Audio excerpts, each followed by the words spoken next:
नमस्ते friends, welcome to my channel. Friends, आज मैं आपको सिखाऊंगी संज्ञा किसे कहते हैं। संज्ञा को इंग्लिश में नाउन कहते हैं। संज्ञा की परिभाषा सीखते हैं। किसी व्यक्ति, प्राणी, स्थान, वस्तु और भाव आदि के नाम को संज्ञा कहते हैं। यहाँ मैं आपको बताती हूँ कि सारे के सारे नाम जो आपके आसपास किसी के भी नाम हैं, वे सारे संज्ञा शब्द हैं। किसी व्यक्ति मीन्स पर्सन नेम, प्राणी means any animal name, insect name, birds name, स्थान मीन्स प्लेसेस नेम, वस्तु मीन्स थिंग्स नेम, भाव मीन्स फीलिंग। वे सारे नाम संज्ञा शब्द हैं। आओ देखें कुछ संज्ञा शब्द। ये है बच्चे। बच्चे शब्द भी संज्ञा शब्द है और इन सब के अपने अपने नाम भी संज्ञा शब्द हैं। जानवर मीन्स एनिमल्स। हाथी, जिराफ, बंदर, शेर, ज़ेब्रा, इन सब के अपने नाम हैं। इन्हें हम इन नामों से पहचानते हैं। जानवर भी एक संज्ञा शब्द है और इन सब के अपने जो नाम हैं, जिन्हें हम इनके नामों से बुलाते हैं, पहचानते हैं, वे सारे संज्ञा शब्द हैं।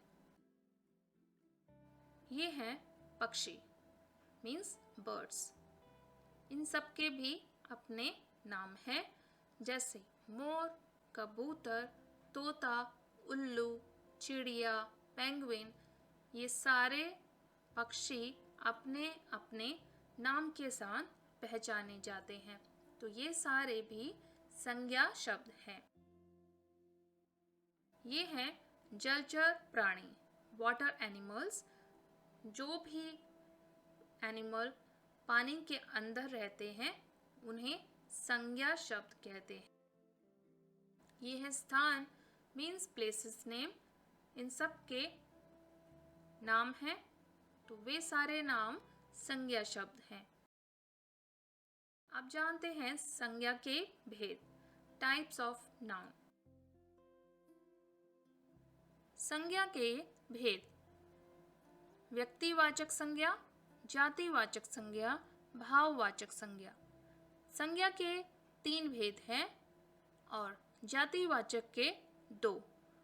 पहला द्रव्यवाचक संज्ञा, दूसरा समूहवाचक संज्ञा।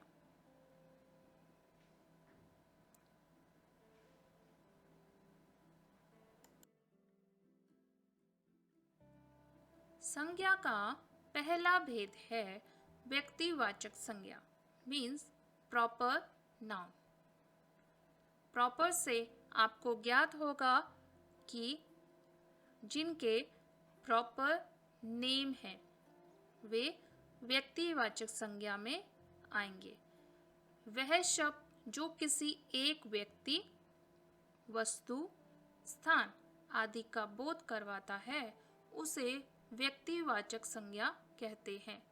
जैसे नेहा, राहुल, गंगा, दिल्ली, कैलाश। ये सब अपने नेम के साथ है। इनकी जगह अगर हम लड़का, लड़की, नदी, पर्वत और स्थान की जगह, नेम की जगह स्थान के आप कोई देश या फिर शहर, ऐसे शब्द अगर आप प्रयोग करेंगे तो वे संज्ञा शब्द हैं, लेकिन वह जातिवाचक संज्ञा शब्द हैं। व्यक्तिवाचक में वे शब्द आएंगे जिसमें आपको प्रॉपर नेम लिखा हो। जैसे अगर नदी है तो गंगा नदी, उसके साथ नाम होगा तो वह व्यक्तिवाचक होगा। पर्वत, अगर उसके साथ पर्वत का नाम होगा तो वह व्यक्तिवाचक संज्ञा होगा। दिल्ली शहर का नाम होगा तो वह व्यक्तिवाचक संज्ञा होगा। राहुल लड़का लिखने की जगह आप राहुल का नाम लिखेंगे तो वह व्यक्तिवाचक संज्ञा होगा। तो प्रॉपर में आपके सारे नाम आएंगे और जो कॉमन जातिवाचक में सारे कॉमन नेम जो हम यूज करते हैं वे आएंगे।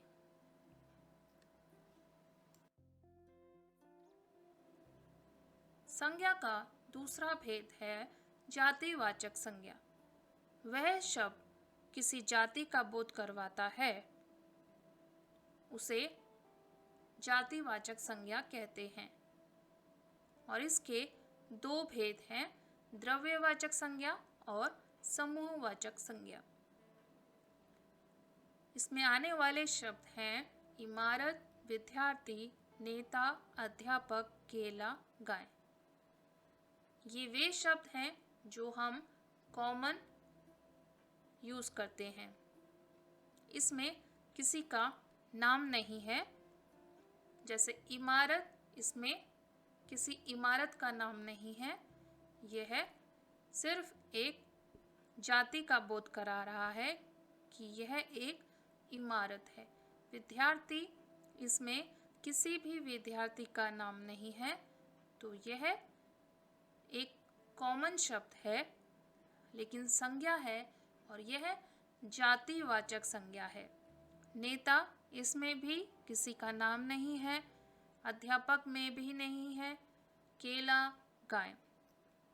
ये सारे शब्द सिर्फ एक जाति का बोध कराते हैं, किसी विशेष व्यक्ति का या फिर किसी विशेष स्थान का बोध नहीं कराते।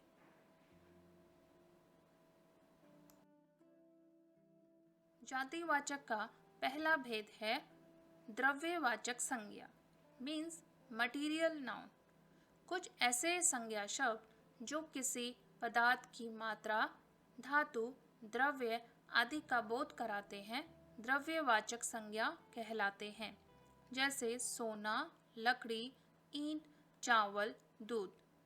ये सारे मटीरियल हैं और सारी वस्तुएं हैं। इन सब के और कोई नाम नहीं हो सकते,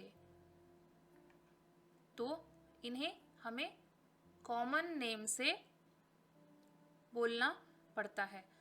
तो ये सारे शब्द जो मटीरियल से रिलेटेड हैं, द्रव्यवाचक संज्ञा में आएंगे। ये सारे संज्ञा शब्द हैं।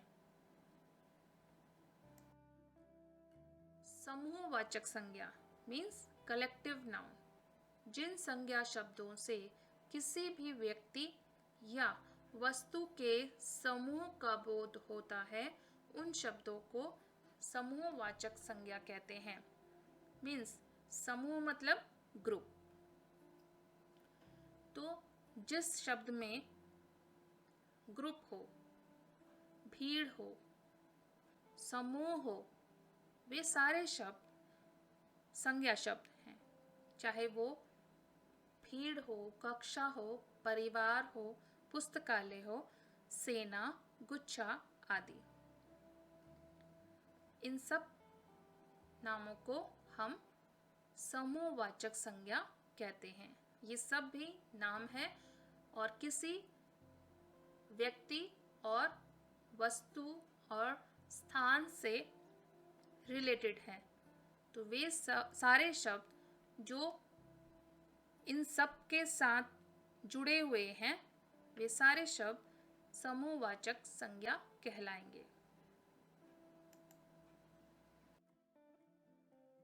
भाववाचक संज्ञा, संज्ञा का तीसरा रूप एब्स्ट्रैक्ट नाउन। जिन संज्ञा शब्दों से पदार्थों की अवस्था मीन्स उनकी स्टेज, गुण, दोष मीन्स क्वालिटी एंड डिसक्वालिटीज, धर्म, रिलीजन आदि का बोध हो, वह भाववाचक संज्ञा कहलाता है।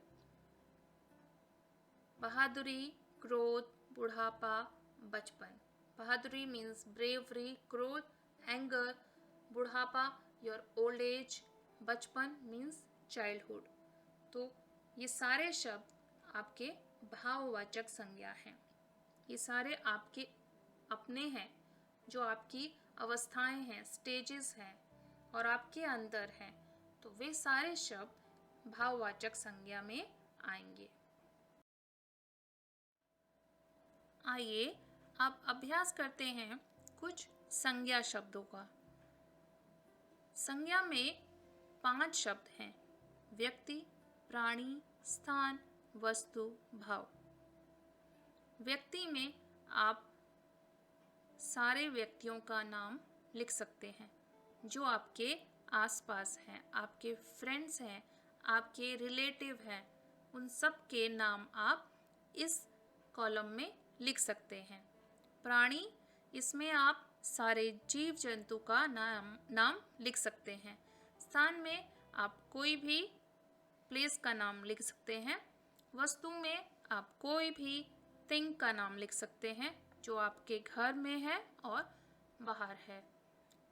भाव में आप कोई भी फीलिंग लिख सकते हैं जो आपके अंदर है और जिसे आप महसूस करते हैं। मैंने यहाँ एक कॉलम बनाया है, आप भी इसी प्रकार एक कॉलम बनाएं और उसमें अपने शब्द लिखें।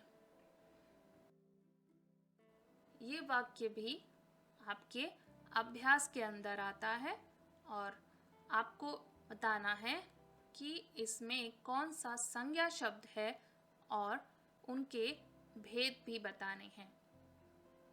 तो मैं आपके लिए वाक्य पढ़ती हूँ।